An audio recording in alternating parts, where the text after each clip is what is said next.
Então, gente, bom dia. Bom dia.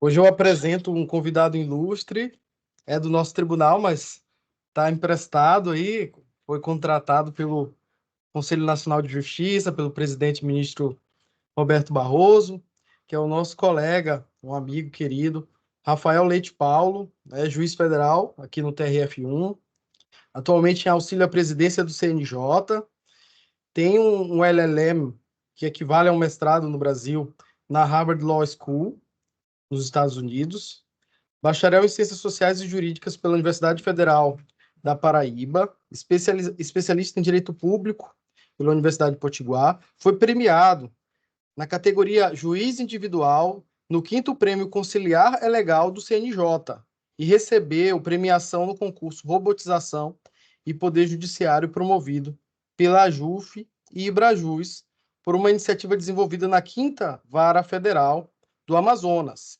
especializada em execução fiscal. É também desenvolvedor da extensão PJE mais R, que nos salva muito, que atende aos usuários do PJE, com mais de 30 mil usuários. Eu acredito que dos frutos, assim, Rafael, aquele que me faz lembrar mais de ti todos os dias é o PJE mais R. E eu acredito que a minha equipe vai falar a mesma coisa, em razão da utilidade que o seu uso deu à funcionalidade do PJE. E muitas são muito repetitivas, complicadas, e o PJE mais R serve para nos mostrar que é possível, a partir de um clique, simplificar várias fases, encurtar caminhos e dar a melhor qualidade de vida aos servidores, ao magistrado, à magistrada, rendendo até melhor do que antes. Então, assim, eu acredito, Rafael, que você é a nossa maior presença da Justiça Federal no mundo das tecnologias. Você não é formado na área, eu acredito, né? Não sei se tem uma graduação na área, mas mergulhou de cabeça há muito tempo, desde quando eu comecei a te admirar, assim, como eu disse, né? Você foi uma das pessoas que me inspirou bastante, assim, a sair do gabinete. Eu me lembro que o Rafael, quando nós tomamos posse na AJUFé, na Associação Regional dos Juízes, me falou assim: o que que você está fazendo pela subseção judiciária de Tucuruí? E eu era juiz recém-titularizado em Tucuruí. Eu fiquei assim, tomei um susto, porque eu achei que eu estava fazendo muito. Mas quando ele me perguntou aquilo, eu fiquei, meu Deus, não estou fazendo nada. A subseção é difícil? Tem prédio? Eu falei, ainda não. E o que que você está fazendo para mudar essa realidade? Rapaz, quando eu voltei para Tucuruí, a primeira coisa que eu fiz foi me movimentar. Falei com os poderes constituídos, falei com a imprensa, falei com todo mundo. Vamos atrás de um prédio para a subseção judiciária de Tucuruí. Porque, de fato, eu estava ali, é, investindo meu tempo no meu trabalho, numa realidade da Justiça Federal que carecia do básico, e ainda carece, porque a gente até hoje não mudou para o prédio novo, viu? Lá, Rafael. Depois daquela nossa última palestra juntos, eu liguei para o juiz, ele falou: Hugo, ainda não mudamos. Eu falei: meu Deus, Rafael, eu tenho que falar para o Rafael que a Justiça Federal já se mudou para um prédio que é seu.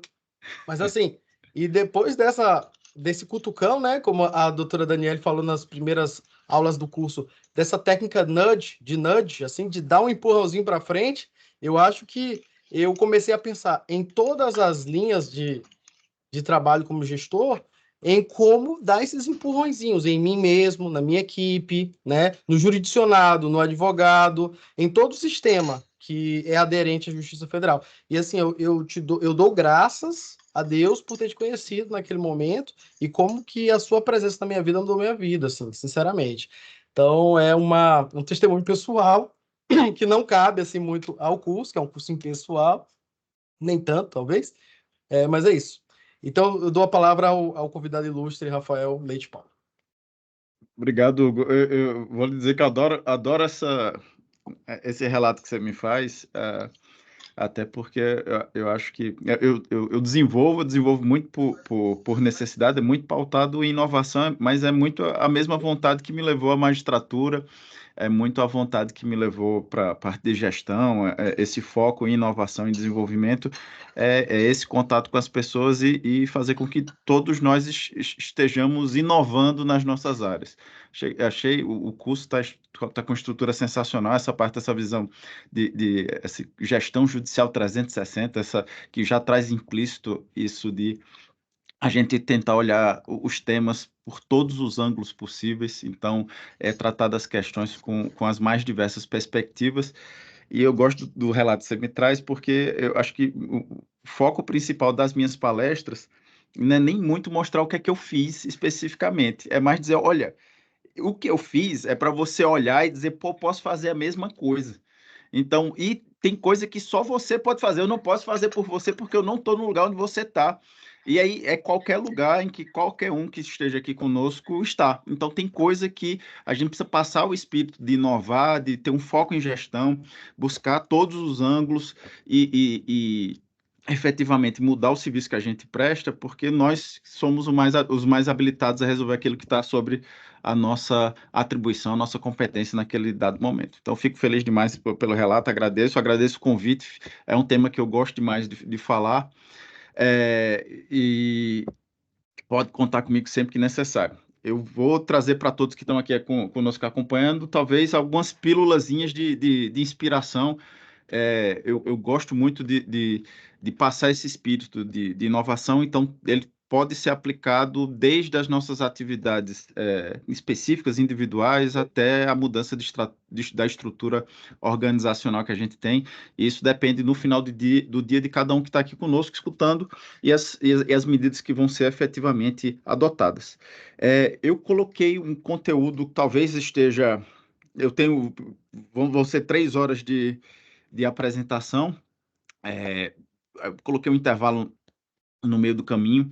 Se vocês puderem responder nesse formuláriozinho rapidamente aí, com seu celular, só apontar a câmera, clicar, são algumas respostas só para a gente tentar fazer um diagnóstico. Eu vou colar aqui no chat o link para quem estiver só no computador conseguir acessar.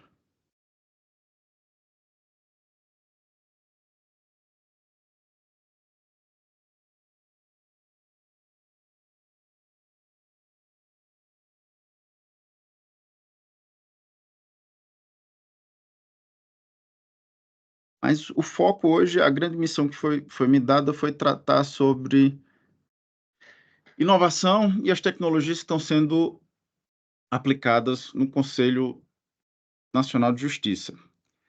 Eu vou confessar para vocês que, na hora que me coloca o tema tecnologias emergentes e inovação, esse acaba sendo o meu foco principal de atuação. Eu vou colocar o que está acontecendo no Conselho Nacional de Justiça, mas, como o Hugo apontou, eu estou hoje atendendo a um chamado. No final do dia, o período que a gente passa nessas funções de gestão e de apoio, eles são transitórios. E eu me enxergo sempre atuando nessas frentes para tentar facilitar o trabalho do dia a dia que nós temos na jurisdição, na entrega do serviço público do Poder Judiciário, que é tão fundamental. Então, dito isso, acho que a gente já deve estar com algumas respostas. Então, vamos lá. De cara, até nesse conceito, a gente já consegue enxergar, talvez uma questão está sempre relacionada com inovação, que é a importância da gente difundir e gerar conhecimento sobre as linhas de atuação. Então, Programa Justiça 4.0, que é uma das frentes de atuação bem relevante do Conselho Nacional de Justiça, do qual participa a própria Justiça Federal como um dos principais patrocinadores, ainda tem acho um grande desafio de ampliação dos conhecedores da iniciativa. Além disso, a gente vê que a PDPJ, especificamente, que é um dos componentes, talvez não esteja tão clara e tão bem difundida. Aí 70% dos participantes não sabe o que é a plataforma digital do Poder Judiciário, ou talvez a sigla não esteja transmitindo tão bem o conteúdo do que está acontecendo no Conselho Nacional de Justiça. E a plataforma Codex aí com surpreendentes 98% de não conhecimento sobre do que se trata. Esse daí realmente é um pouquinho mais difícil, é uma tecnologia que está, rodando por trás tanto do programa Justiça 4.0 quanto da plataforma digital, e temas que a gente vai passar aqui hoje nessa apresentação. E esse daí, sem surpresa nenhuma, com 100% de não conhecimento, esse daí é uma ferramenta de colaboração e de troca de código de desenvolvimento entre os usuários desenvolvedores do Poder Judiciário Nacional. Mas é uma ferramenta que também está inserida dentro desse âmbito de colaboração. Por último, você já participou de alguma atividade em um laboratório de inovação? A gente ainda vê que tem um grande caminho para ser traçado, ser vencido dentro do judiciário. A gente tem a nossa grande maioria dos participantes aqui conosco hoje nunca participou de uma atividade em um laboratório de inovação, que tem toda a sua estratégia, e eu digo que é uma ferramenta bem importante de apresentar alguns dos conceitos que a gente tem em matéria de inovação e até com a prática, estabelecer um caminho para a gente transpor isso para o nosso dia a dia. Então, eu acho que isso é uma coisa, inclusive, que nós poderíamos mapear no nosso laboratório de inovação. O próprio Conselho Nacional de Justiça tem atuado com esse enfoque para tentar ampliar a atuação dos laboratórios de inovação. Na pontuação que foi dada, no nível de abertura das unidades, a inovação, a gente vê que, apesar de tudo, tem uma nota boa, uma nota 4 de 5 aí, com relação à abertura das unidades para inovação tecnológica, com quase metade tendo dado nota máxima. Além disso, o nível de abertura do tribunal foi dado como um pouquinho menor, mas relativamente equilibrado também, próximo de uma nota 4, que é uma boa nota, e acho que o próprio evento dá a indicação que o tribunal passa por um momento de grande abertura para a inovação. Além disso, e esse daqui é o que mais me agrada, o nível de todo mundo que está participando hoje aqui é mais do que 4 com relação à abertura à inovação e novas tecnologias, que eu diria que é um momento ímpar em que a gente encontra em quem compõe no judiciário uma grande abertura para a incorporação dessas novas tecnologias na prestação do serviço público que a gente passa. Esse é um poder que a gente costumeiramente se refere a ele como muito conservador. Historicamente foi essa a função vista do Poder Judiciário, como aquele que estabiliza a relação entre os demais poderes, mas eu acho que hoje a gente enxerga o contexto social em que a gente está, em que inovação e novas tecnologias não é muito mais uma opção. A gente tem que, de fato, estar atento e incorporar isso para o bom funcionamento do Judiciário. Por último, você considera que os recursos investidos em inovação e novas tecnologias pelo Poder Judiciário são suficientes? 83% diz que não, eu concordo.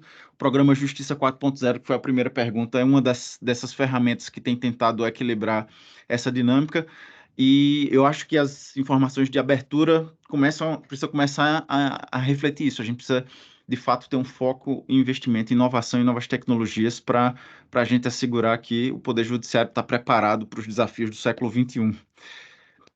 Por último, você já utilizou inteligência artificial no seu trabalho? 70% disse que não, 28% disse que sim. Eu acredito que ao longo desse ano de 2024, muito possivelmente isso aqui vai mudar, e eu já faço a provocação desse como uma tarefa de inovação para todo mundo que está acompanhando. Já tente utilizar uma das ferramentas, porque as capacidades dessa nova tecnologia nos alcançaram naquela atividade que a gente faz, que é justamente o tratamento de linguagem, leitura, sugestão, aprimoramento de texto, e, por incrível que pareça, até a preparação dessa apresentação ela foi feita com auxílio de inteligência artificial, com troca de inteligência entre o apresentador e um modelo de inteligência artificial colaborando para se indicar quais os temas e, eventualmente, até as perguntas que seriam oportunas para um diagnóstico inicial. Então, já faço essa provocação de que esse daqui a gente pode melhorar esse percentual ainda no ano de 2024 e já trazer o uso dessa ferramenta inovadora para o dia a dia de quase todo mundo que está aqui. E, de uma forma ou de outra, ela já está embutida na nossa realidade. Quem usa smartphone, quem usa a internet como um todo, quem está utilizando as aplicações da suíte do Office, por exemplo, que o Tribunal Regional Federal da Primeira Região contrata, já tem isso embutido e disponível, às vezes, ao alcance de um botão, com melhoria do texto, com melhoria da apresentação, feita com a ajuda de um modelo de inteligência artificial. Pronto. Obrigado por terem respondido as perguntas. Acho que com esse diagnóstico a gente fica com a visão do que é importante abordar. Mas, como dito, em relação ao tema, eu vou focar não só no que o Conselho Nacional de Justiça faz, mas também entender bem o que é inovação, o que a gente deve entender como inovação, quais são essas tecnologias emergentes, para a gente ter uma visão do contexto tecnológico em que a gente está e para onde a gente está caminhando.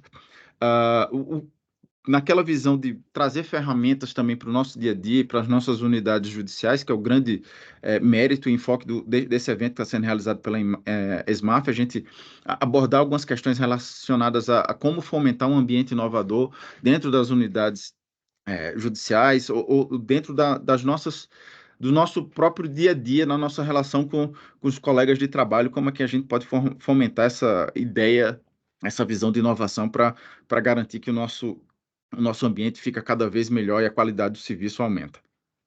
Além disso, trabalhar com antecipação de tendências, tanto do ponto de vista dos processos judiciais, como daquilo que pode influenciar.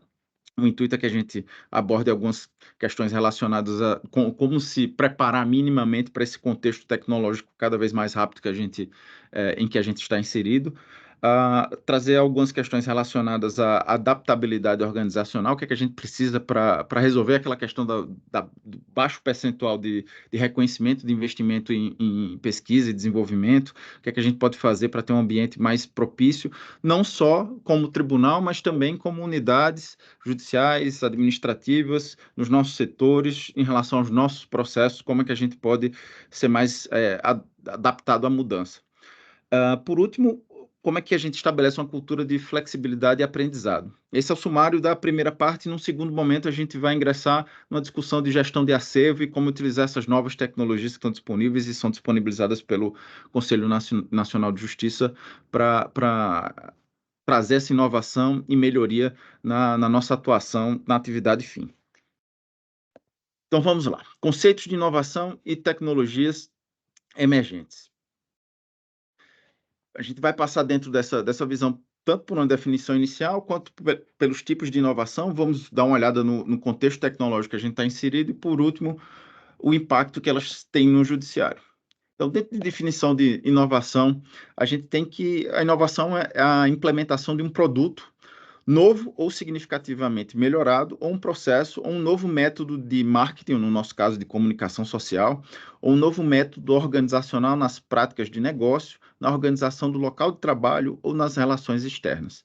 Isso é uma definição que consta já do final da década, meados da década de 1990, do manual feito pela OCDE, a Organização para a Cooperação e Desenvolvimento Econômico, chamado Manual de Oslo, que é muito referido sobre o assunto de inovação, mas que de cara a gente já consegue enxergar que ele é aplicável não só à iniciativa privada, e não é lá o único âmbito, e esse movimento todo de inovação, ele pode ser muito bem transposto para a nossa realidade do serviço público.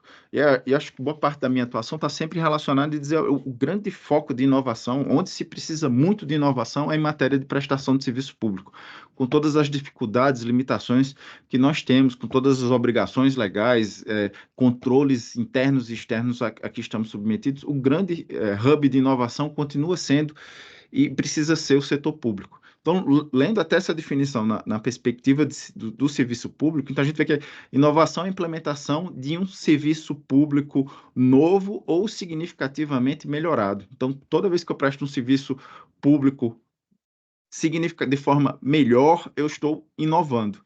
Então, a gente pode ler até de novo, inovação é a implementação da prestação jurisdicional de forma nova, inovada ou significativamente melhor. Ele também pode ser um processo ou a utilização de novos métodos de comunicação social, como disse. Então, a forma da gente apontar o que está sendo feito dentro do Poder Judiciário para a sociedade é uma forma de inovar. Ou então, um novo método organizacional, a gente mudar as atribuições dos nossos setores, as formas das diversas atribuições realizadas dentro da minha unidade serem realizadas, eu estou inovando.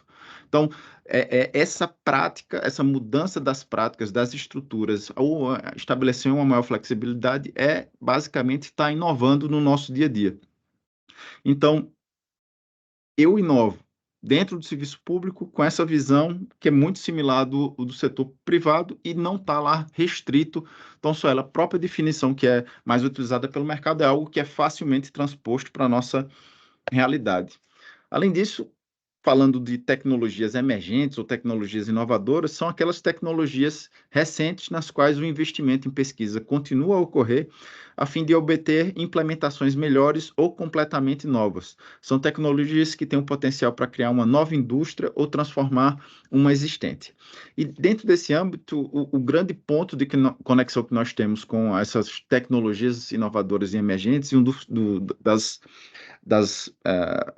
a força motriz por trás dessa incorporação de inovação de forma tão explícita no poder público é a utilização desse aparelho que nós estamos utilizando para nos comunicar agora e desse canal de comunicação que é a internet.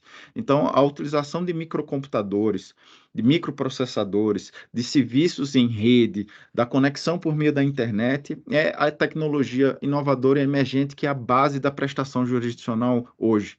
E toda vez que esses novos investimentos, essas melhorias que acontecem, elas acabam por influenciar a nossa prestação jurisdicional e nosso serviço. Então, é nesse contexto em que a gente tem a inovação como componente que pode acontecer dentro do Poder Judiciário, que é inerente e é completamente compatível, e o âmbito o local onde ele exerce essa função, onde esse serviço é prestado, ele também é uma tecnologia emergente, objeto de investimentos sucessivos e que tem criado um ambiente de mudança e aprimoramento constante que pode e deve ser revertido para a melhoria do serviço que nós prestamos por meio da aplicação dessa tecnologia. E essa definição é uma definição que é apresentada pelo Instituto Europeu de Inovação e Tecnologia, com foco na atuação tanto pelo setor público quanto de fomentar a iniciativa privada no desenvolvimento dessas novas tecnologias. Bem, então, de cara, a gente começa com os conceitos e vê que há uma plena compatibilidade dele com nossa realidade, com o que nós fazemos, com a prestação jurisdicional, com a atividade meio e a atividade fim do serviço público. Dentro dele, eu acho que é importante, além da gente ver o que é o conceito, a gente pensar em alguns tipos de inovação. E, a partir disso, já tentar fazer o paralelo com o que é que nós conseguimos implementar dentro do Poder Judiciário. Então, em matéria de inovação, a gente vai ter diversos nomes. O fenômeno, ele parece ser um só, mas a gente pode classificá-lo com o intuito de facilitar a visualização, até despertar novas ideias, como uma inovação que pode acontecer a nível de produto. Então, a inovação de produto, que é justamente a melhoria do bem ou serviço, com melhorias e a modificação de suas características, alterando aquele uso inicialmente previsto. Então, nosso produto, basicamente, é a prestação jurisdicional, mas a gente pode pensar desde o atendimento que é feito, realizado em balcão, a realização de uma perícia judicial, a intimação que é realizada por nossos oficiais de justiça, o tratamento que é feito por um bloqueio, como produtos ou serviços próprios. E a gente pode ter inovação em cada uma dessas etapas, não só na utilização do processo eletrônico ou da forma como os atos judiciais são praticados, mas cada uma dessas entregas no relacionamento com o nosso cliente, que é o cidadão, é a parte no processo, isso traz oportunidades inúmeras de inovação do produto. Mas a gente também pode inovar o processo, sem mudar em nada o produto. A gente pode modificar, melhorar, utilizando novos equipamentos, novos softwares, novas estratégias, inovando o processo de realização. A extensão, por exemplo, de funcionalidade do PJ mais R pode ser pensado como inovação do processo. Especificamente a prática do ato judicial, o lançamento da etiqueta, a movimentação do processo em massa, o produto final não é modificado, mas o processo por meio do qual ele chega àquele mesmo resultado, aquele serviço, ele passa a ser modificado por uma inovação de processo. Então, a gente pode modificar, sem alterar o produto final, a forma como eu chego àquele produto. Então, esse é um outro tipo de inovação que facilmente a gente consegue incorporar e trazer para dentro do nosso dia a dia. Inovação organizacional, também pensar novas estruturas de setores, mudança das atribuições, reorganização, até os responsáveis, qual é o nível da função que está responsável por aquela atribuição, se é uma atribuição que pode ser deve ser necessariamente exercida por alguém da área fim, ou se pode ser facilitada por uma agregação de atribuições de setores numa atividade que já faz essa triagem no nível meio. Isso é o tipo de inovação com a mudança da estrutura organizacional que também é muito oportuna dentro da nossa realidade. Inovação, marketing no que seria no setor público, mas que a gente costumeiramente faz referência como a nossa comunicação com a sociedade. Então, apresentar os serviços que a gente presta, as decisões que estão sendo tomadas, como com a estratégia, às vezes, de ampliar o conhecimento sobre direitos, evitar novas demandas, influenciar o aprimoramento de serviços públicos, é o tipo de interação com a prestação jurisdicional que a gente pode ter e pensar também em oportunidades de inovação. Então, aqui, por exemplo, ao tratado especificamente de uma demanda que você já mapeou e verificou que está sendo objeto de um crescimento significativo, você pode utilizar técnicas de comunicação inovadoras com o objetivo de ajustar ou tratar de uma forma melhor, dar um conhecimento mais amplo para a sociedade sobre aquela questão. Inovação incremental, aí já se trata efetivamente dos efeitos, são aquela que é alcançada por pequenas melhorias ou atualizações graduais em produtos, serviços e processos existentes. Esse é um talvez que muito costumeiramente a gente vê o judiciário se fixando procedimentos e perdendo a oportunidade de enxergar, às vezes, pequenos ajustes ou melhorias pontuais que têm a chance, no acumulado da movimentação de milhares ou centenas de milhares de atos judiciais, trazer um resultado significativo. Então, a busca desse tipo de inovação também, focada em pequenos ajustes e melhorias pontuais, seja da estrutura, do processo, do produto ou da comunicação, é um enfoque muito importante e a gente traz para aqueles que se preocupam também oportunidades que às vezes são desconsideradas por se pensar que não teria um impacto tão significativo. Às vezes é justamente delas que você extrai os maiores resultados.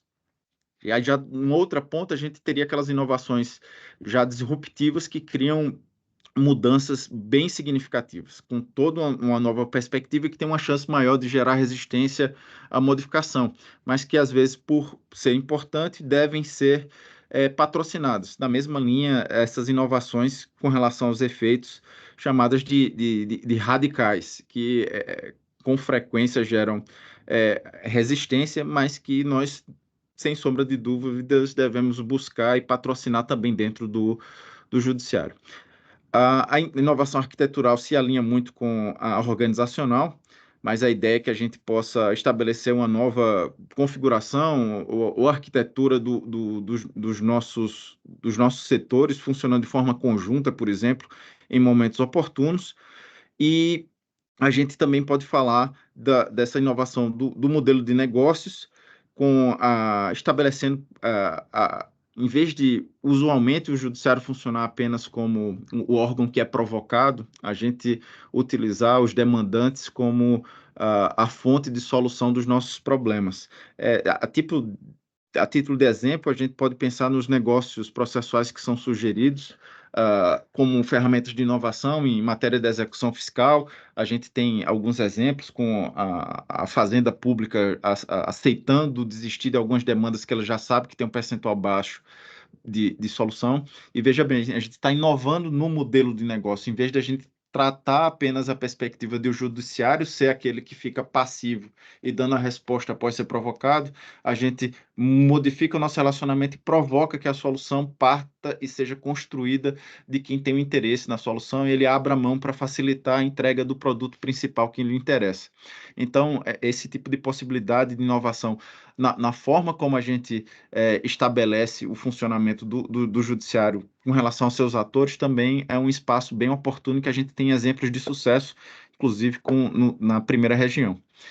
Por último, inovação social, com mudanças efetivamente culturais ou ambientais, e nesse ponto aqui a gente talvez possa fazer referência a dois fenômenos relativamente recentes e que são inovadores na melhoria do serviço que a gente presta e das relações internas do Poder Judiciário, como as políticas relacionadas a diminuição das diferenças de gênero, ao combate ao assédio moral e sexual. Isso, se você pega na essência, são inovações sociais, fazendo mudanças da cultura interna, mudanças ambientais, que são muito importantes para o judiciário nesse novo ambiente que a gente tem e do que a sociedade espera da nossa atuação e que no final tem o potencial de trazer resultados positivos significativos. Bem, então espero que passando por essa tipologia das inovações, a gente consiga enxergar que é uma coisa que pode estar ligado a vários aspectos do nosso dia a dia.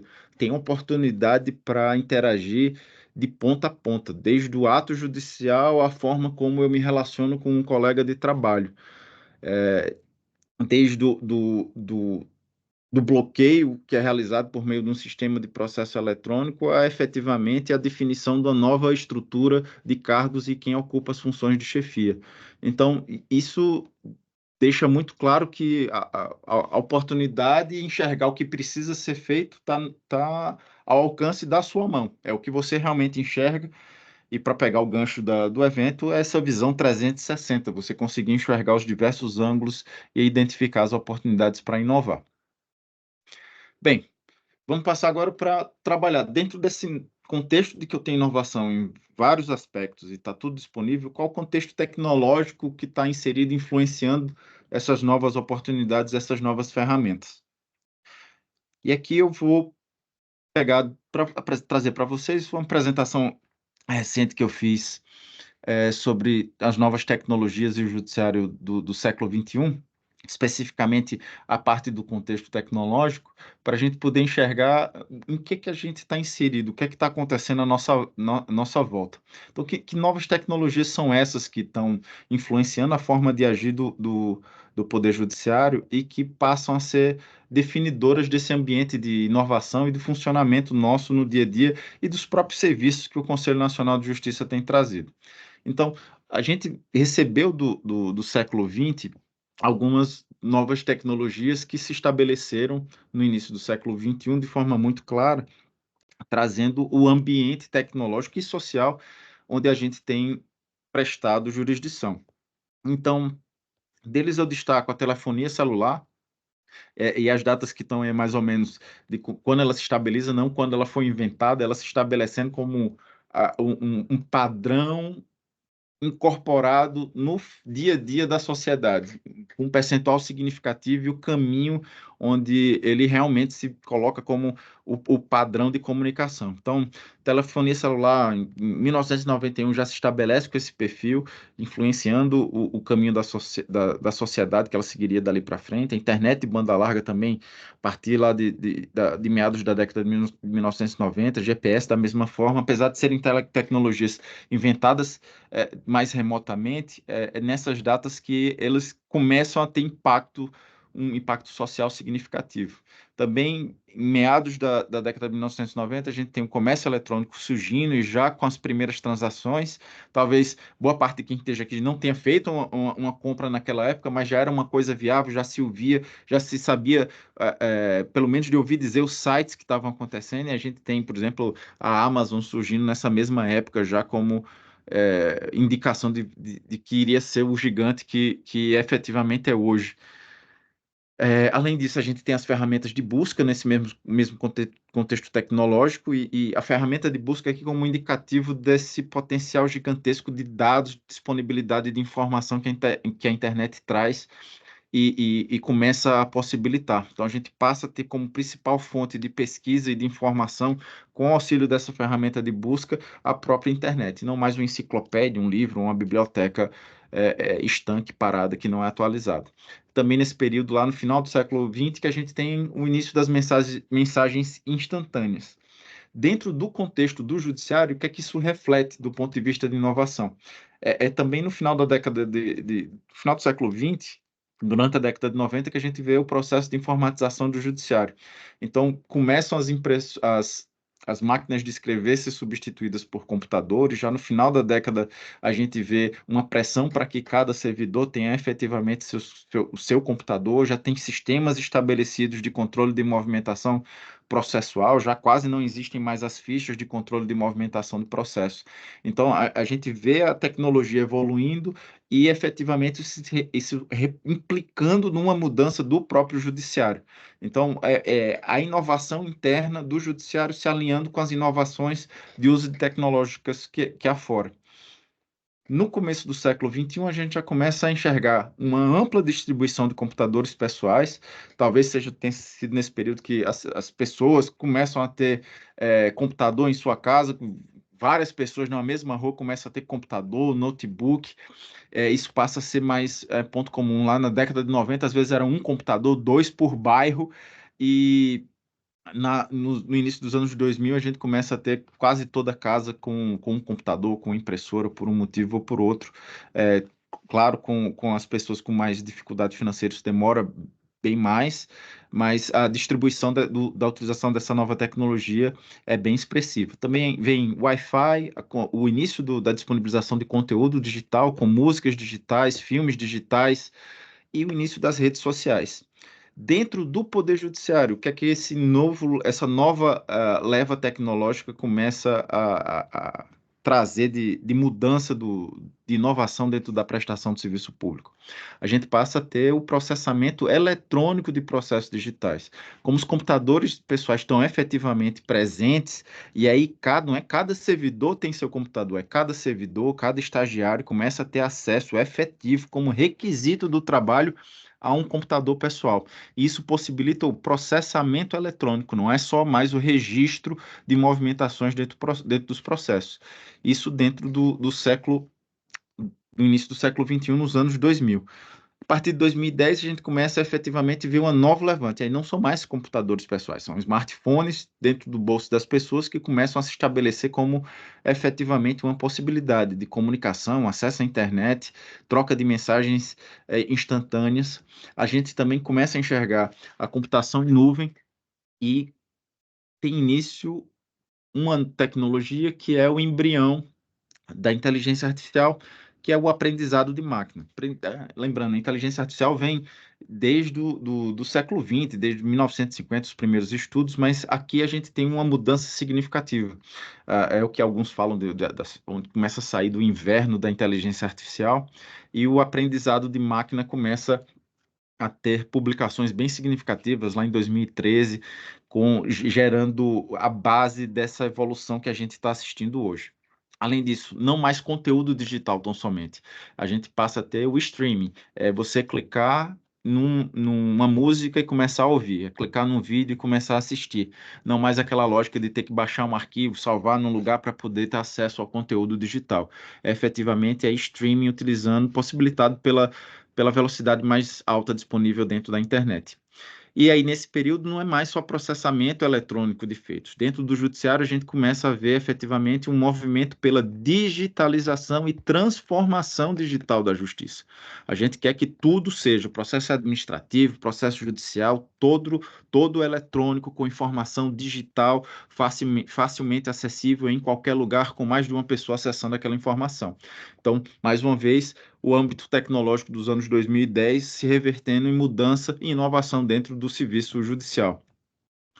Além disso, a gente começa lá nos anos 2020, a gente começa a ter os primeiros assistentes virtuais, já fazendo um uso mais avançado daquele aprendizado de máquina, com conversas intermediadas pelo uso de palavras, entregas de pesquisa por meio desses assistentes, e a inteligência artificial começa a utilizar agora uma ferramenta, um novo nível de aprendizado, que não é apenas aprendizado de máquina, mas aprendizado com várias camadas, chamado de aprendizado profundo, criando a base para efetivamente vencer os desafios de processamento de linguagem natural, que era o que efetivamente impedia uma cobertura plena de tudo aquilo que nós precisamos de inteligência artificial. Além disso, a gente começa a ver muito claramente a internet das coisas com vários aparelhos conectados em todos os lugares, desde câmeras a sensores, possibilitando uma série de novas implementações tecnológicas. E também, durante os anos 2020, lembrando, que não se inicia aí, mas efetivamente se estabelece como nova tecnologia de ampla utilização, esse uso das criptomoedas com inclusive investimento e, no que interessa ao judiciário também, a prática de vários crimes com a utilização desse tipo de tecnologia. E aí, nos anos 2020, que a gente ainda está pela metade, em 2024, nem chegou ainda, a gente começa a enxergar efetivamente, e aí não é mais o judiciário pensando em digitalização, pensando em transformação em digital, não é mais informatização, a gente tem efetivamente o judiciário como uma plataforma de serviço digital, de serviço levado à sociedade por meio desse ambiente tecnológico integrado a todo esse movimento que a gente tem. E aí, a gente tem também já de 2024 para frente a indicação de várias novas tecnologias. E só para não ficar tão maçante, vocês poderiam me ajudar fazendo algumas sugestões do que seriam essas novas tecnologias que a gente tem pela frente? Alguma ideia do que é que vocês acham? Tem um formulário. E o que vocês puderem me sugerir, eu queria ver o que é que tem de nova tecnologia. Vocês pensam em alguma coisa que na cabeça de vocês quando se fala em nova tecnologia que pode impactar o judiciário? Já tem alguma coisa hoje ou de promessa que você viu no noticiário que você acha que vai influenciar esse novo ambiente, vai trazer novas inovações? Uma certa vez, conversando com a minha mãe, ela disse que achava que tudo já tinha sido inventado e que não tinha mais nada para inventar. Eu fiz, não, mas a gente tem tanta coisa pela frente, tem tantas novas tecnologias, falou, e a generativa, ChatGPT, vê aí, olha, isso parece ser uma coisa que a gente pode utilizar de fato. Alguém viu inteligência artificial, foco do dia, que realmente não é só o ChatGPT.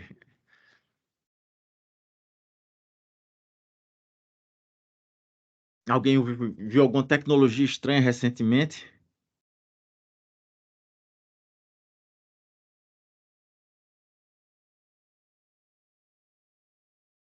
Ó, um dos enfoques que eu tive com a apresentação que foi feita sobre novas tecnologias foi até fomentar a, a possibilidade da gente enxergar um mundo inteiro que tem, que às vezes passa por debaixo do radar. E eu vou aproveitar um pouquinho o enfoque de inovação para mostrar que no contexto atual tem mais um monte de coisa vindo.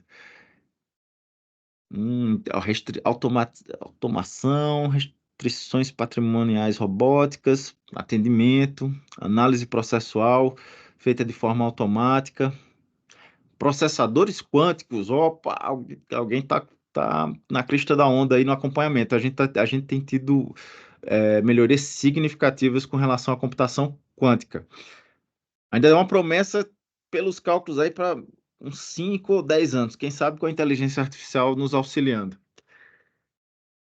Bem, mas de cara eu acho que a gente consegue enxergar bem que o que está marcado na nossa cabeça aqui, que é a inteligência artificial, seja por referência ao ChatGPT ou até a parte de implementações de soluções robóticas, como o robô humanoide, gostei da referência. É que esse daí está sendo o caminho, a principal tecnologia a influenciar.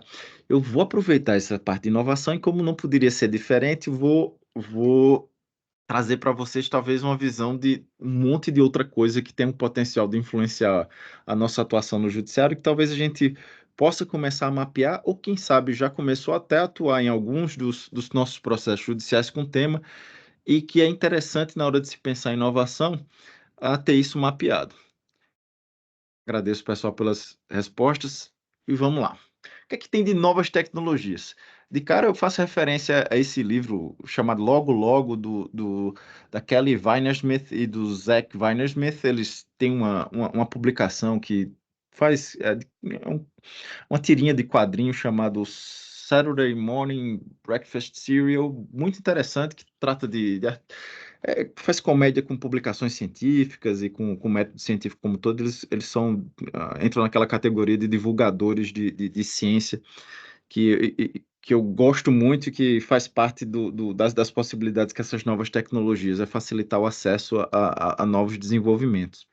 Então, eu trouxe para vocês algumas, destaquei, acho que não todas que estão lá, mas aquilo que tem o potencial de influenciar o nosso dia a dia, a forma que a gente presta jurisdição já nesse ano e que tem o potencial de só aumentar e modificar o judiciário daqui para frente.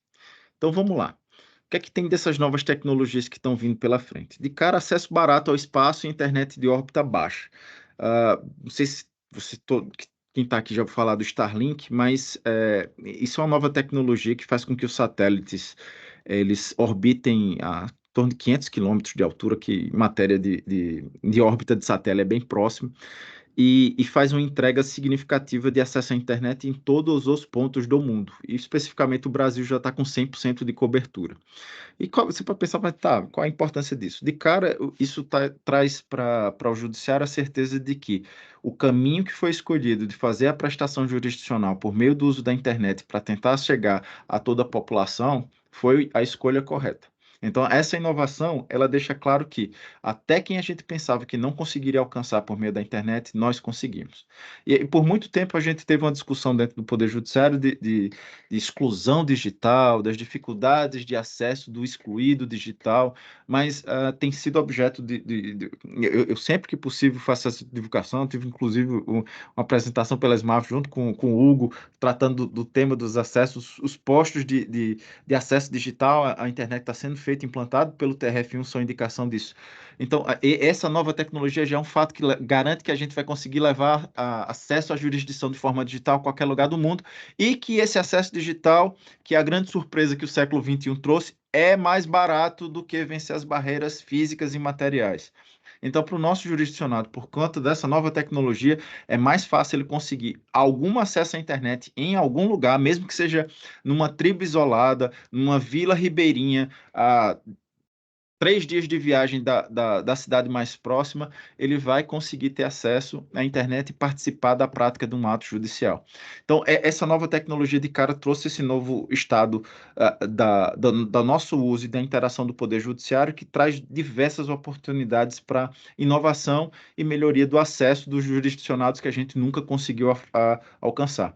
É muito mais barato ter acesso à internet hoje, seja diretamente com um celular, com um smartphone barato, outros se valendo de associações, sindicatos de trabalhadores rurais, ou do escritório de advocacia do próprio advogado que representa a parte, a prática de um ato judicial, ou acesso à audiência ou atendimento pelo balcão virtual, do que pagar os dias de barco, de viagem, de avião, ou seja lá o que for, para a parte e para as testemunhas participarem da prática daquele ato. Então, isso é uma nova tecnologia que, de cara, já estabelecida, já com acesso, que está trazendo vários impactos, e eu cito o exemplo do Tribunal de Justiça do Amazonas, que já fez uma contratação significativa garantindo 100% de cobertura no estado para suas comarcas de interior, que é um contexto que a gente muito possivelmente consegue reproduzir tanto nas nossas unidades, se assim for preciso, quanto eventualmente na itinerância em que nós realizamos dentro das regiões da Justiça Federal.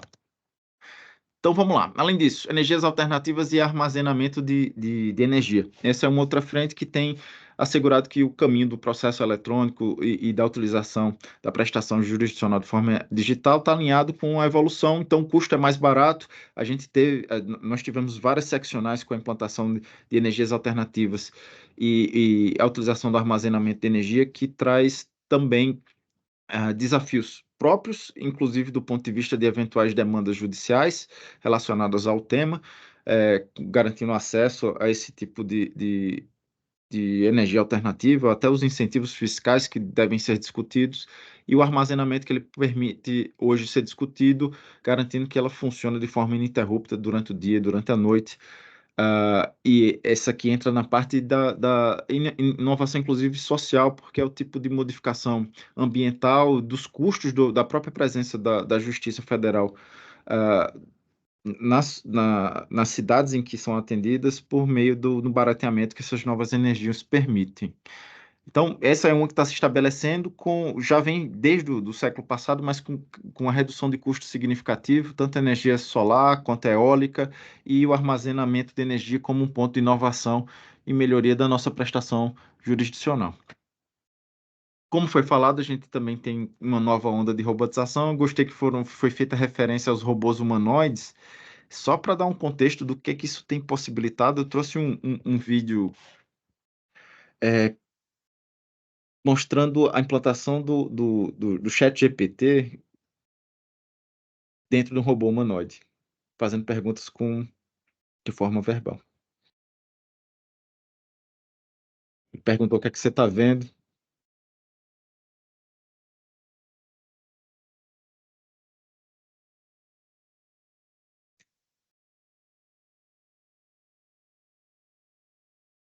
Ele pediu alguma coisa para comer, ele selecionou a coisa que era de comer e entregou.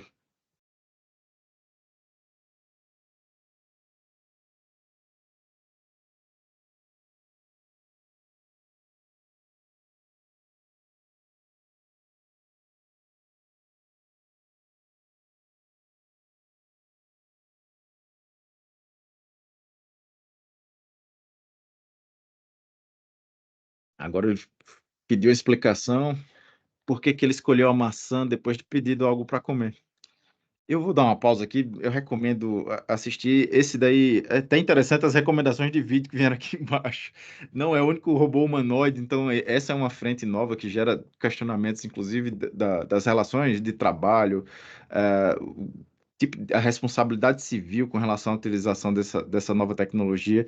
Aqui está o da Tesla, aqui tem a apresentação da NVIDIA, que está utilizando, que é a empresa responsável pelas ferramentas de hardware, o equipamento que é utilizado no treinamento desses modelos de inteligência artificial. Então, a gente está com uma nova frente de robotização, inclusive robotização humanoide, como foi apontado por vocês aqui na própria pesquisa de novas tecnologias. Isso aqui gera uma série de questionamentos, inclusive, eventualmente, se a gente pode incorporar isso aqui dentro. A gente está numa discussão sobre a utilização do ChatGPT dentro dos processos, mas será que a gente pode ter um robô humanoide nas tarefas de limpeza, de vigilância? Será que isso vai ser aceitável? Mas é o tipo de discussão que nos aguarda pela frente aí nos próximos anos, e é o tipo de nova tecnologia que é interessante mapear. Além disso, realidade aumentada, realidade virtual e realidade intermediada. Ainda parece uma coisa muito, muito longínqua, talvez os nossos filhos sejam os principais usuários, mas já gera o espaço para alguns questionamentos, até também com relação à responsabilidade. A Apple lançou um equipamento extremamente caro, mas que teve um impacto social interessante porque foi utilizado efetivamente pelas pessoas na rua. E as pessoas saíam andando com esse equipamento que está aí embaixo, nos olhos, atravessando rua, operando o equipamento com a mão flutuando no ar enquanto caminhavam. Isso gera também os questionamentos até sobre o impacto que tem na saúde dos usuários, nas relações pessoais. Isso tudo me parece o tipo de questão que pode vir a trazer mudanças para o próprio judiciário e criar demandas na melhor das hipóteses, além de novos ambientes de utilização e de acesso ao processo judicial. Talvez assim, acho que o que me faria utilizar eventualmente seria a possibilidade de pegar os processos no ar e voltar à experiência do processo físico, quem sabe seja o tipo de possibilidade. Eu vou trazer até um um vídeo que tem sobre o potencial dessa. Eu recomendo, é um curta, não é propriamente tecnologia, é só mostrando talvez a direção em que esse tipo de coisa, dessa tecnologia, está trazendo. E aqui é a visão do ponto de vista do usuário, o que é que ele estaria vendo enquanto está no transporte público. Ele está recebendo um telefonema enquanto está dentro do ônibus.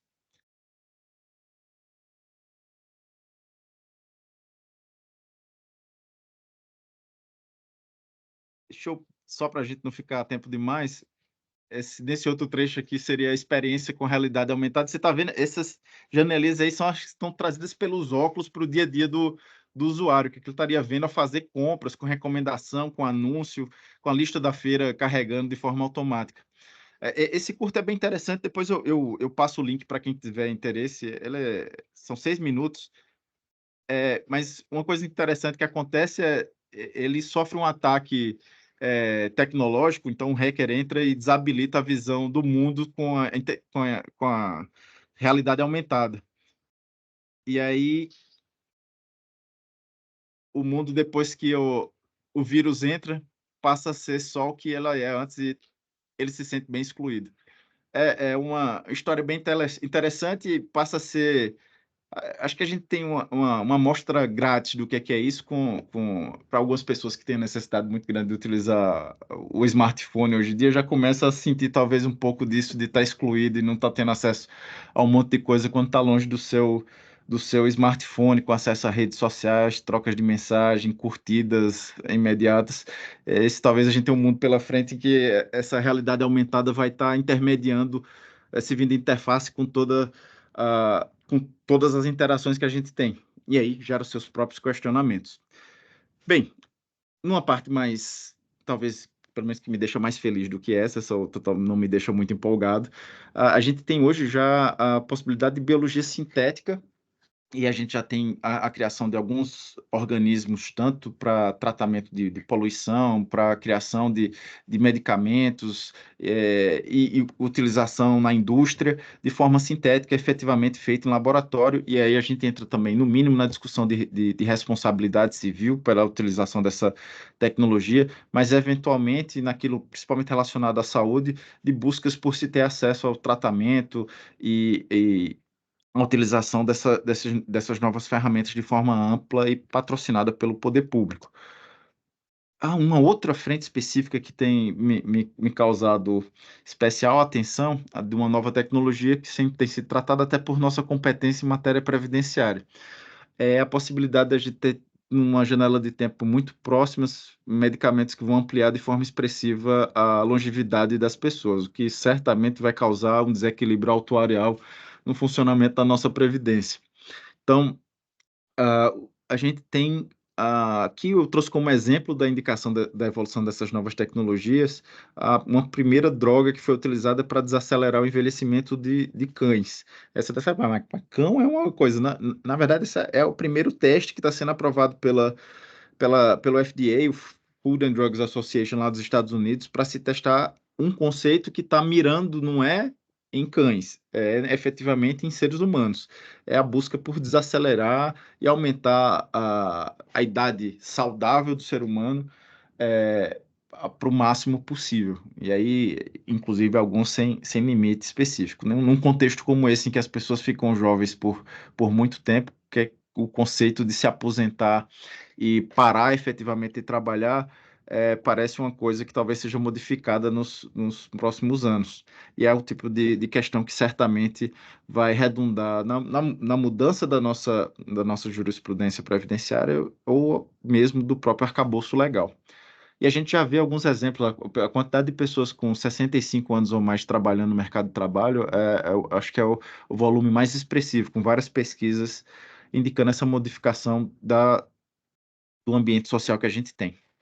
Medicina de precisão. Esse aqui entra nas questões de saúde, de quebra de patente que a gente vai ter pela frente, sem sombra de dúvidas.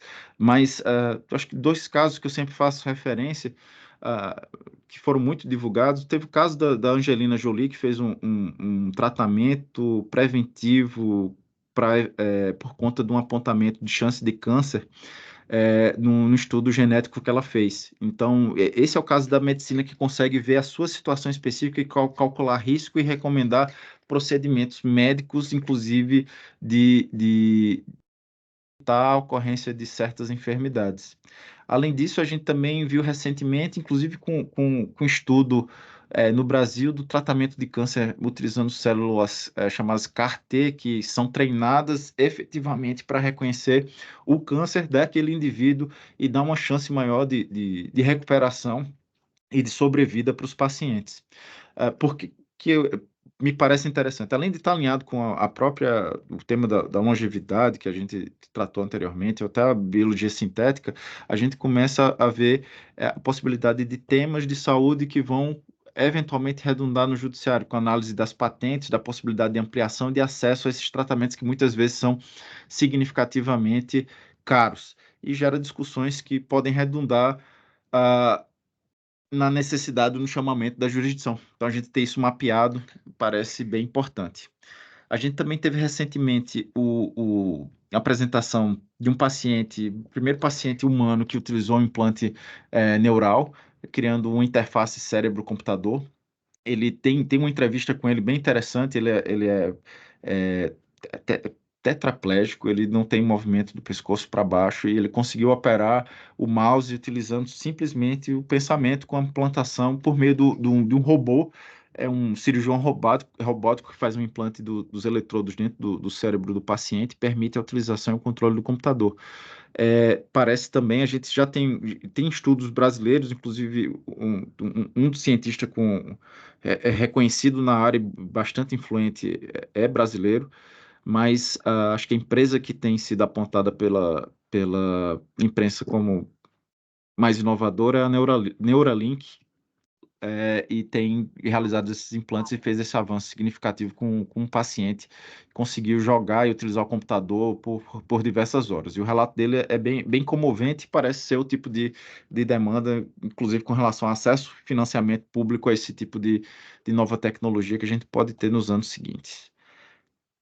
Por último, veículos autônomos, que é uma questão também de responsabilidade, de utilização, e eu diria que é tanto de responsabilização do ponto de vista de eventuais acidentes que sejam causados pela utilização da tecnologia, mas como é uma ferramenta que parece estar ganhando em robustez e ao longo dessa década deve ter seu uso ampliado, também tem um custo do atraso da utilização da tecnologia, que tem o potencial de evitar vários acidentes.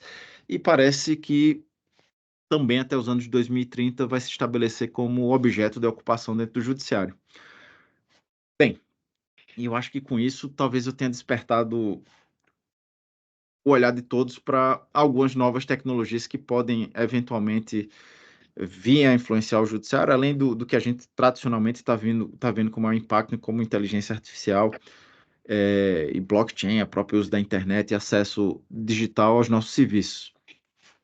Essas tecnologias, elas têm, já as que vieram do século passado, como reflexo, a estabelecer as audiências telepresenciais como uma nova realidade. Então, isso é uma inovação que se estabeleceu e virou fato, sem muita, sem muita resistência, muito graças à excepcionalidade do momento em que ela teve a sua ampliação, que foi o momento da pandemia, mas que hoje é fato consumado e a gente verifica resultados positivos na jurisdição, com aquela questão do custo das barreiras materiais serem muito mais difíceis e mais custosos de serem transpostos do que as barreiras digitais. A gente não tem ainda, mas me parece uma questão que é a possibilidade das perícias telepresenciais. Nós temos também visto crimes praticados com o uso de tecnologia de forma mais ampla, também como reflexo do período da pandemia, a ampliação. Voltava aqui, né? Esse negócio. E a ampliação de crimes praticados com o uso da tecnologia foi influenciado também pelo período da pandemia e passa a ser objeto das nossas jurisdições. Então, a gente precisa estar inovando também para acompanhar esse novo contexto. A gente começa a ter discussões sobre propriedade intelectual e esses modelos de inteligência artificial com processamento de linguagem natural que nós vemos hoje, eles foram treinados em cima de documentos e informações em que algumas efetivamente possuem propriedade intelectual. A gente teve um caso bem emblemático nos Estados Unidos com relação à utilização de artigos do New York Times. O ChatGPT conseguia, com um prompt específico, reproduzir integralmente o artigo, com pouca divergência em vários casos. Isso foi objeto de uma demanda, em uma discussão própria. Aqui no Brasil, como a gente não tem nenhum uso robusto, a gente tem alguns modelos bem interessantes, como o Maritaca, que foi treinado por uma startup brasileira, mas não temos discussões sobre propriedade intelectual, problemas, até porque o uso tem sido bastante restrito, não tem uma utilização ampla, eles não estão lucrando horrores, que é o que parece ser o fator principal na hora de se ter uma discussão sobre propriedade intelectual. Nesse ambiente novo de novos tratamentos, novas questões, a gente já vê alguns medicamentos com novas tecnologias, utilizando o que há de mais avançado, seja em biologia sintética ou essa medicina individualizada. a necessidade de se discutir as patentes e de tratar dessas demandas de saúde de alto custo. Então, é o tipo de questão que já traz reflexos e que, pelo atual contexto tecnológico, só traz a perspectiva da gente ter um aumento de novas demandas desse tipo. A gente também tem tido, por conta da LGPD, a discussão sobre a proteção de dados dos consumidores, e nos últimos anos a gente viu se estabelecer muito claramente, acho que os problemas com a utilização desses dados, seja para fins da estabilidade das instituições, com riscos às eleições em vários países democráticos. A gente tem visto também a exploração para fins comerciais desses dados, e utilizando até a expressão que virou corrente: quando o produto que você está consumindo é de graça, você é o produto. E as regras dessa comercialização dos consumidores, a comercialização da nossa atenção para anúncios, é uma questão que talvez esteja só no início da possibilidade de questionamento judicial e da necessidade de responsabilização das empresas que fazem mau uso. A gente também tem a possibilidade mais positiva de utilizar esse novo ambiente para tratamento de fraudes de forma automática. A melhoria dos modelos de inteligência artificial tem dado a indicação que a gente vai poder ter laudos periciais já inteligentes, evitando a necessidade, em muitos casos, de intervenção de um médico perito, ou então da realização de uma perícia presencial, mesmo que seja feita remota. Já, em alguns casos de resultados de identificação, de visão computacional sobre alguns exames, o percentual de sucesso tem sido bem maior do que o dos próprios especialistas na área. Então, tem uma promessa muito grande desses reflexos tecnológicos, especificamente com relação a esse tema. Tem algumas decisões já com quebra de monopólios tecnológicos. A Europa, em especial, tem sido profícua em algumas dessas decisões, e que traz a promessa tanto da necessidade de discussão legislativa quanto da possibilidade de tratamento judicial de alguns problemas na implementação dessas novas tecnologias. A gente também, obviamente, vai ter a situação relacionada ao uso de fake news, de campanhas de desinformação, e a necessidade de proteção de instituições. E aí temos o embate da possibilidade de tratar como vítima da tecnologia ou efetivamente utilizar essas novas tecnologias para combater o próprio fake news, a desinformação, e utilizar as tecnologias para a proteção das instituições. Então, esse parece ser um embate e a escolha de inovação que a gente tem pela frente dentro do judiciário.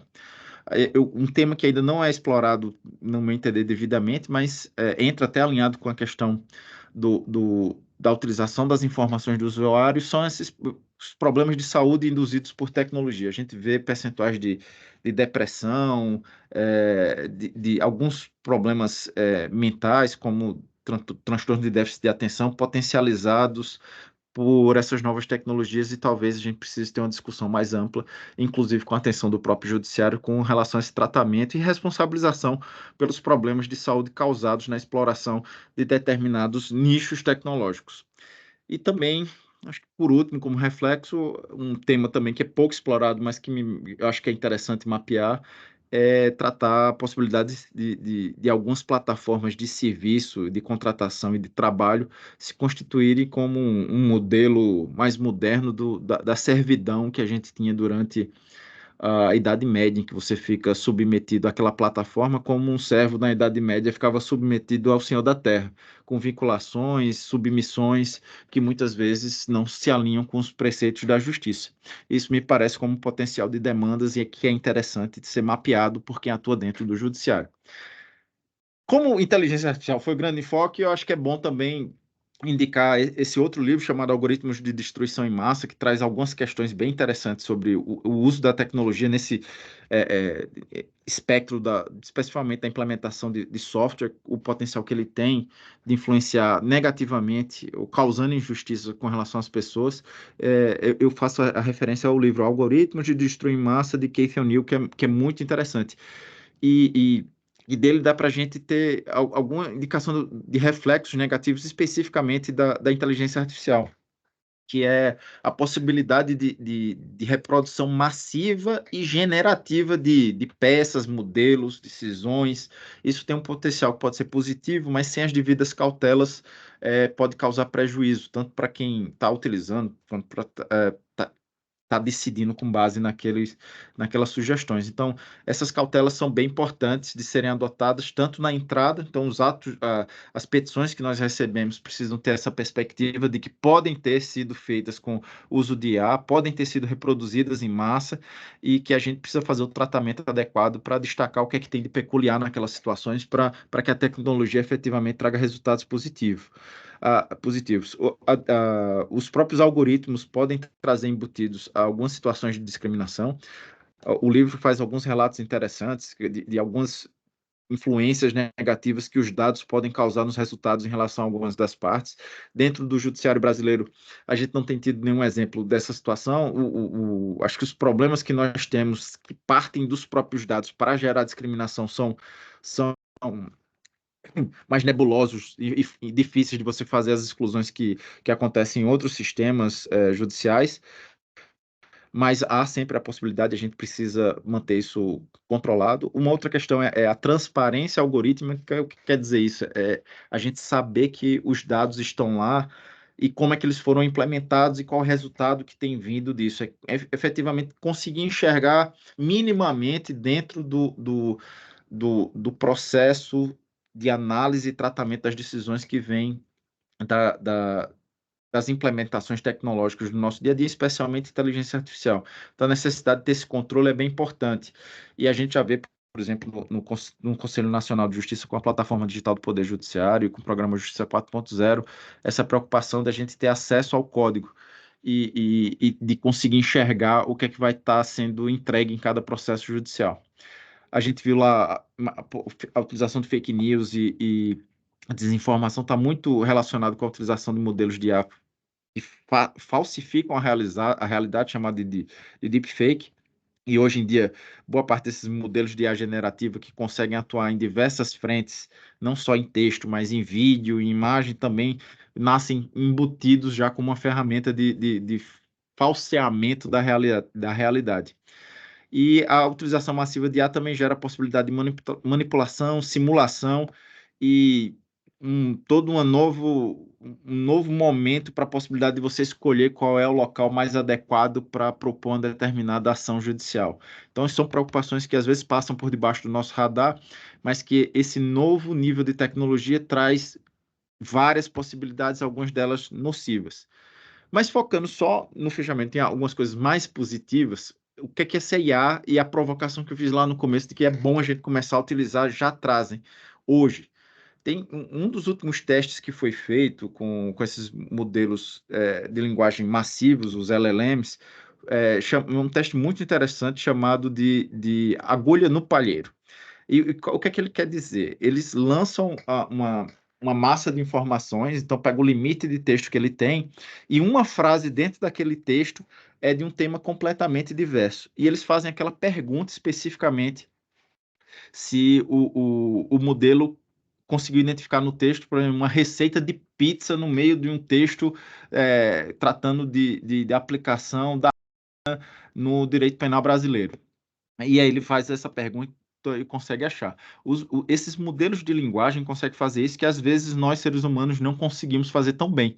E boa parte da nossa atuação no dia a dia judicial é, às vezes, achar essa agulha no palheiro, na massa de frases e de parágrafos, qual é que é a agulha no palheiro para a solução daquele processo judicial. E o interessante é que esses modelos já têm essa capacidade.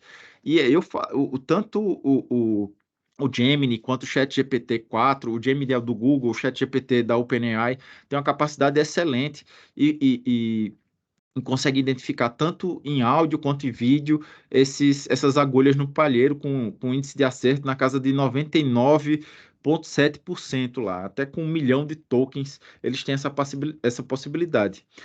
E aí vocês estão vendo, nessa imagem superior, os pontinhos vermelhos é onde ele falhou na identificação da agulha no palheiro.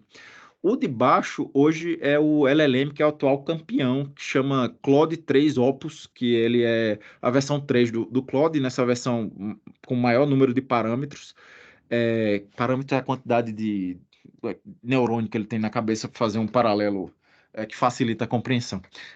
Por que eu trouxe ela? Só porque nesse desafio da agulha do palheiro ele fez um negócio extremamente interessante.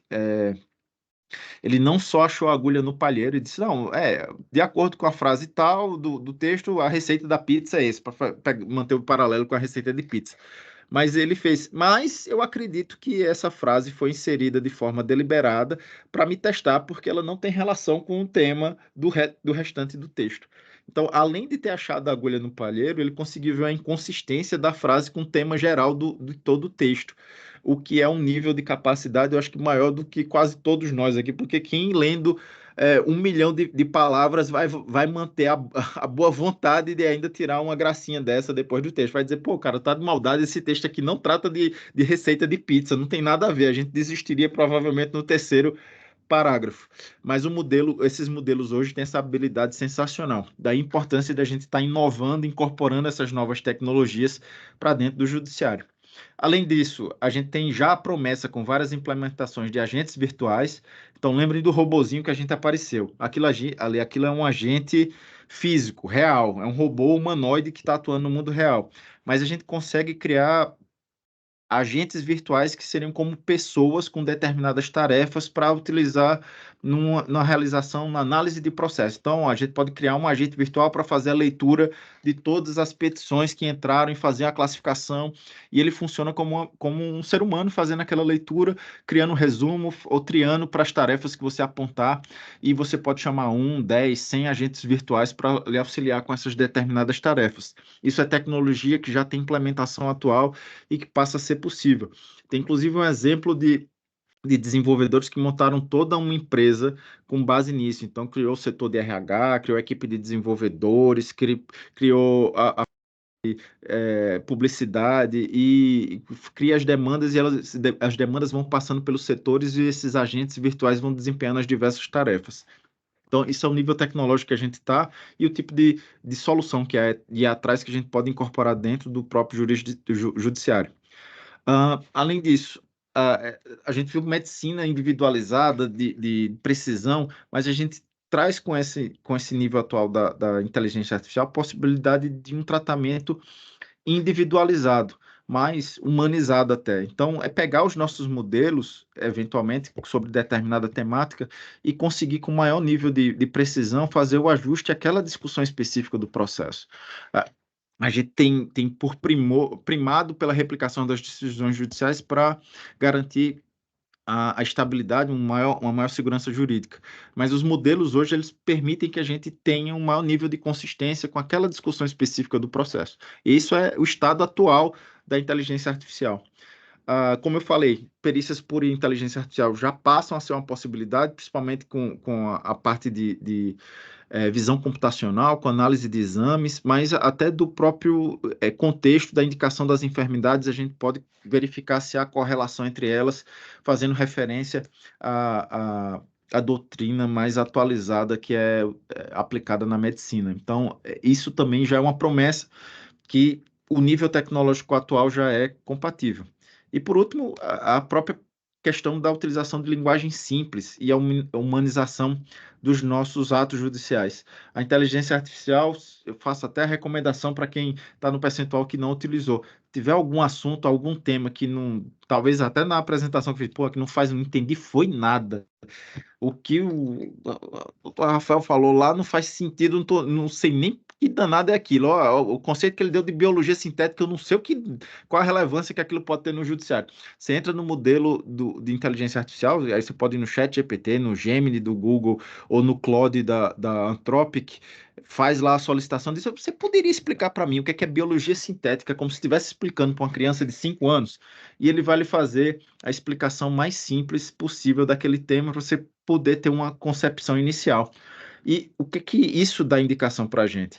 Na hora de levar a nossa jurisdição para uma pessoa mais simples, imagina no juizado, para uma pessoa eventualmente analfabetizada, a gente vai poder solicitar para o modelo, olha, terminei a sentença. Agora, transforme isso num áudio para seu Zé, que é analfabeto e viveu a vida toda no interior do Amazonas. E ele vai gravar um áudio com o conteúdo da explicação da sentença, dizendo que o direito dele foi reconhecido, talvez até melhor do que eu seja, do que eu estou conseguindo me expressar, e afirmando que ele conseguiu finalmente se aposentar. Então, esse é o tipo de promessa que a inteligência artificial traz e que eu trago para vocês agora, só como arremate dessa primeira parte do que a gente está trazendo em matéria de inovação, discussão de acervo e atuação do Poder Judiciário, que todas essas frentes, esse novo contexto tecnológico, essa promessa de novas tecnologias, tem se refletido em ações do próprio Conselho Nacional de Justiça. O programa Justiça 4.0, e o 4.0 entra aqui alinhado com o conceito de Revolução Industrial 4.0, que é a revolução que a gente está passando agora nos nossos meios de produção. Esse novo estado de se produzir bens e serviços que é pautado na internet, pautado em computação distribuída, na nuvem, com supercomputadores, partindo do pressuposto que todos os clientes possuem smartphone no bolso e têm acesso também a essa internet, com sistemas físicos e digitais se comunicando, permitindo não só robôs estáticos, mas robôs com sensores inteligentes e o serviço pautado em inteligência artificial que tem a capacidade de tratar com a linguagem natural, isso tudo formando essa revolução industrial 4.0 que a gente estaria passando, tem que necessariamente replicar em uma nova justiça, um novo poder judiciário. A forma de nós produzirmos no contexto dessa nova revolução industrial implica também numa justiça que precisa ser 4.0, adaptada a essas novas tecnologias, e isso tem trazido várias modificações para dentro do próprio Poder Judiciário. Quais seriam essas? De cara, a plataforma digital do Poder Judiciário. Essa forma, ideia de serviço público como plataforma, de novas soluções como plataforma. Plataforma, o que danada essa expressão quer dizer? Na hora que a gente fala plataforma, é a ideia de um conceito que a gente já usa no nosso dia a dia. No seu smartphone, quando você quer um novo serviço, um novo produto, até uma conta bancária nova, ou melhor, se vai fazer uma viagem, eu quero fazer o câmbio. Você não vai numa casa de câmbio mais, você não vai num caixa de banco, você abre a loja de aplicativos e instala o banco que você quer. Você vai na loja de aplicativos e instala a casa de câmbio que você quer no seu celular. E aí você cria um cartão digital já instala no seu celular, você faz a transferência do dinheiro fazendo o Pix, pela casa de câmbio digital e já está disponível no cartão de pagamento que você acabou de criar. Isso é uma plataforma digital. Dentro do judiciário, os serviços que a gente precisa devem também funcionar em plataforma. E é isso que a PDPJ e o Programa Justiça 4.0 passa a definir como o padrão dentro do judiciário. Então, não dá para voltar. Aquela ideia de que eu preciso de um sistema de processo eletrônico A, B ou C, é meu sistema, eu tenho que criar um sistema novo. Nada disso faz mais parte do contexto do atual nível tecnológico. Então, qualquer pessoa que você estiver conversando sobre tecnologia, falando, mas a gente devia pegar o sistema processual, tá? Saiba que é uma pessoa que tem pouco ou nenhum conhecimento sobre o atual estágio tecnológico que a gente se encontra. A gente tem que realmente discutir plataforma digital, novas formas de se prestar serviço público dentro desse novo ambiente tecnológico. E aí entra a plataforma Codex, que eu vi que a maioria não sabe, mas é super natural não entender. Não conhecer, até porque o paralelo que eu tenho feito com relação ao Codex é como a infraestrutura base que está por baixo da terra, assegurando que todas as informações do judiciário estão trafegando. Eu comparo também como a atividade de saneamento básico dos nossos sistemas e serviços. É por meio dela que a gente faz o esgotamento sanitário, a gente faz o fornecimento de água potável, o fornecimento de luz elétrica, para fazer um paralelo. Mas, para deixar mais claro, o que é a plataforma Codex? É um ambiente onde estão todos os processos judiciais em tramitação no país. Todos os processos digitais, eletrônicos, estão dentro da plataforma Codex. E as informações que estão lá no Codex desses processos são consumidas dentro da plataforma digital do Poder Judiciário, criando essa grande visão da Justiça 4.0 com acesso a dados, uso de serviços novos e de tecnologia das mais avançadas, inclusive inteligência artificial. E aí, eu toco só no ponto de mostrar mais alguns desses dois sistemas. O juízo 100% digital acaba reforçando esse contexto da importância da gente ter esse funcionamento da justiça, das unidades judiciais em nuvem, na internet, sendo atendidos pelo balcão virtual, com tramitação dos processos judiciais e prática de atos de forma eletrônica. Gera esse contexto tecnológico compatível, inclusive, com aquelas novas tecnologias que nós estávamos discutindo. Então, esse judiciário em plataforma, estabelecido pela PDPJ, com o Codex como a base, traz diversos serviços de integração entre sistema, com novas informações, como, além do já conhecido Sisbajude e Renajude, que entra como serviços dessa PDPJ, a gente tem um Previjude com informações previdenciárias, por exemplo.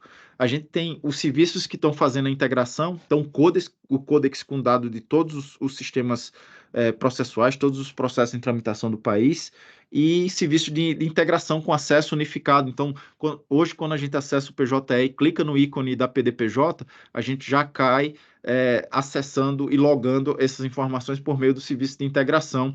E, por exemplo, ao acessar o Previjude, eu já recebo essas informações.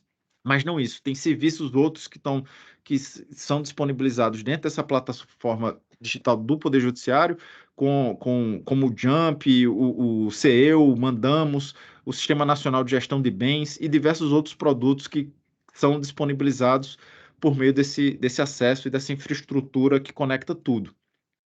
A plataforma digital, como eu falei, tem até a aparência de uma loja de aplicativos, e a ideia é que seja justamente essa: você acessa, clica no produto, no serviço que você precisa utilizar, e você tem acesso àquela informação, inclusive com um nível bem alto de autonomia, bastando a unidade ou o usuário solicitar ao gestor do seu próprio tribunal acesso àquele sistema nacional e receber aquelas informações. E aí você vê a PDPJ como essa visão de uma plataforma, do sistema com diversos serviços. E na hora que for disponibilizado o próximo serviço, ele passa a estar disponível dentro desse mesmo ambiente, sem nenhum esforço do tribunal para incorporar um serviço a mais, fazer modificação do seu sistema processual, mudar seu banco de dados. Nada disso passa a ser preciso. Quem está integrado ao ambiente da PDPJ está alinhado com a entrega de novos serviços e a adaptação a tecnologias futuras que certamente virão.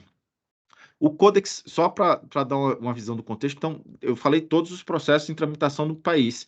Obviamente, os processos eletrônicos, porque os processos físicos, primeiro que são uma grande minoria, hoje a gente já em 2024 a gente já tem 100% de distribuição em todos os tribunais do país de forma eletrônica, mas ele também abarca historicamente todos os processos que já tramitaram de forma eletrônica e estão, por exemplo, arquivados definitivamente hoje.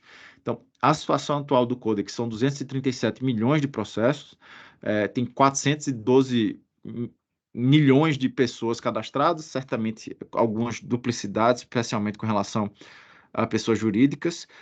São 10 bilhões de documentos ali no canto superior direito, e especificamente o tribunal, o TRF1 tem 8 milhões de processos dentro desse ambiente já carregados. Então, é tanto o que já passou quanto o que atualmente está em tramitação dentro do Judiciário Nacional. Perspectiva que esse número aumente para 266 milhões de processos. A gente já tem um alto percentual de carga desse total de processos, batendo aí na casa de 99%, e a expectativa é também chegar a quase 11 bilhões de documentos, com um total de documentos indexado também crescendo dia a dia aí, e o intuito é que a gente tenha 100% de cobertura, até porque as novas tecnologias partem da análise do conteúdo desses documentos. E a entrega de novos serviços também, certo? 97% das fontes de dados já foram importadas, e dessas daí 99% já fizeram a carga de 80% do seu conteúdo para dentro do sistema Codex. Até, deixa eu voltar aqui, o que a gente tem visto? O grande enfoque tem sido objeto de visitas e de atuação, a importância de que os dados sejam também alimentados com uma baixa latência. Então, o tempo de distribuição de um processo novo e de lançamento da informação dentro do Codex tem que ser reduzido. E isso tem sido o grande enfoque. A gente já teve situações com tribunais que demoravam mais de 100 dias para fazer a carga de um processo, mas hoje em dia a grande maioria tem feito a carga das informações em menos de 24 horas e o intuito é que até o final do ano o Conselho Nacional de Justiça, juntamente com os tribunais, alcance uma latência mínima de 10 minutos, ou seja, a distribuição do novo processo, o peticionamento em um processo vai ter no máximo 10 minutos para ser informado para o Codex. E isso implica que a gente tem um sistema para entregar serviços e funcionalidades de forma quase que automática e já criando um ambiente para que seja imediato e interligado de forma massiva com informações de todos os tribunais, como ficou claro. Bem,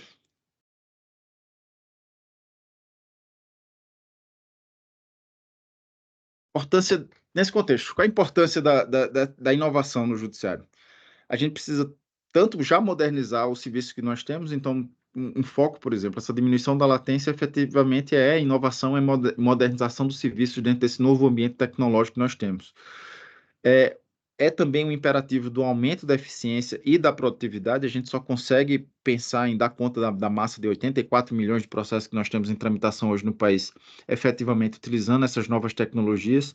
Os aumentos de produtividade que nós tivemos nos últimos anos foi graças àquelas ondas de implementação de informatização do judiciário, de digitalização, de transformação do processo em plataforma, mas isso também implica numa melhoria do acesso à própria justiça. Como eu falei, a barreira material é muito mais custosa de ser vencida do que as barreiras digitais.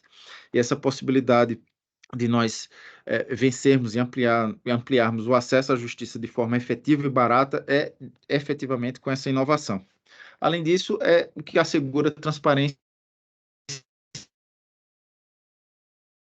e integra o processo de maneira efetiva.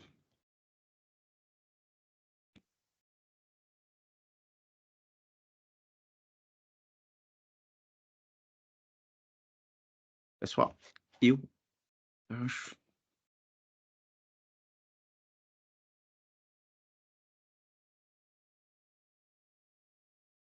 Eu acho que nós podemos dar um intervalo de 15 minutos. Depois eu volto o texto. Acho que a gente passou de 1h30 já de apresentação. Não sei como é que está sendo o costume nas outras apresentações. Estou tentando não me estender por demais. Então, pessoal, vamos dar aqui um intervalo. Que horas que a gente volta, Rafael? São 10h36. 10h50 a gente volta? Tá Tá ótimo. bom? Então tá bom, gente. Até 10h50. Um abraço.